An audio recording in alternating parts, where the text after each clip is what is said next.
হচ্ছে search engine optimisation. অর্থাৎ আমরা আমাদের কোনো কন্টেন্টকে যখন আমরা সার্চ ইঞ্জিনের জন্য উপযোগী করে তুলবো, সেটা কি হবে, অপটিমাইজেশন করে তুলবো, সেটা হচ্ছে এসইও। সো আমরা কোনো একটা আর্টিকেল লিখলাম, আর্টিকেল লেখা ফলে যদি এই আর্টিকেলটা আমাদের ইউজার এবং সার্চ ইঞ্জিনের যদি উপযোগী না হয়, সেটাকে অপটিমাইজকৃত আর্টিকেল বলবে না। এখন এসইও শুরু করার জন্য আমাদের কি কি ফলো করতে হবে? এসইও শুরু করার জন্য আমার মতে আপনি 7 ডেজ একটা টাস্ক কমপ্লিট করবেন। 7 ডেজ টাস্কটা হচ্ছে, আপনি যদি ভালো ইংলিশ জানেন তাহলে আপনাকে আমি 4টা ব্লগ সাজেস্ট করবো, যে ব্লগের মাধ্যমে আপনি এসইও মানে বেসিক লেভেলগুলো, এই লেভেলগুলো আপনি ইজিলি বুঝতে পারবেন। প্রথম হচ্ছে SEO journal, backlink, SEO land ইত্যাদি এই টাইপের সাইটগুলো, এবং মজা একটা ব্লগ আছে। এই ব্লগগুলো যদি আপনি পড়েন এবং এসইও সম্পর্কে বেসিক একটা ধারণা পাবেন। এবং আপনাকে একটা জিনিস মাথায় রাখতে হবে যে আপনার সার্চ করার এবং গুগল পড়ার একটা ইন্টেনশন রাখতে হবে। কোন একটা ব্লগে পড়ছেন যে ব্যাকলিং এর জন্য আপনার সাইট র্যাঙ্ক করে, সো আপনাকে গুগলে যা লিখতে হবে হোয়াট ইজ ব্যাকলিং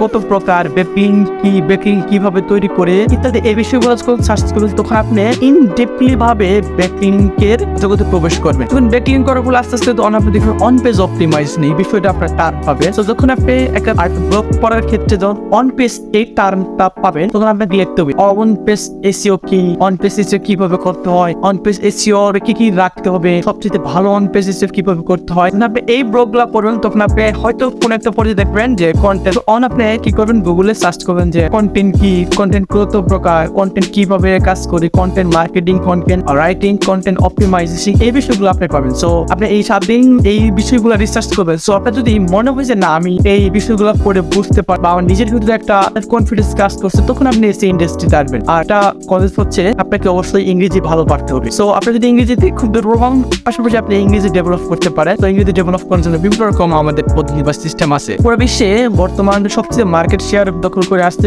গুগলের পরে সেকেন্ড যে লার্জেস্ট সার্চ ইঞ্জিন, তারপর হচ্ছে বাইডু, পিপিলিকা, বাংলাদেশে একটা পিপিলিকা আছে ইত্যাদি। সো এই বিষয়গুলো যখন আপনি গুগলের যে র্যাঙ্কিং ফ্যাক্টর, গুগলের যে অপটিমাইজেশনের রুল গুলা, গুগল যে ওয়েব মাস্টার গাইডলাইন, এই গাইডলাইন যখন আপনি পড়বেন, এবং দুনিয়াতে সবচেয়ে হার্ড হচ্ছে গুগল, এই গুগলের জন্য আপনি র্যাঙ্ক করবেন, তো অটোমেটিক দেখা যাবে অন্যান্য সার্চ ইঞ্জিনে আপনার ইংরেজিগুলো র্যাঙ্ক হয়ে যাচ্ছে, সাইটটা নাই হবে। গুগল, বাইডু, বিং, পিপিলিকা এগুলো হলো সার্চ ইঞ্জিন, এবং ক্রোম, মজিলা ফায়ারফক্স এগুলো হলো ব্রাউজার।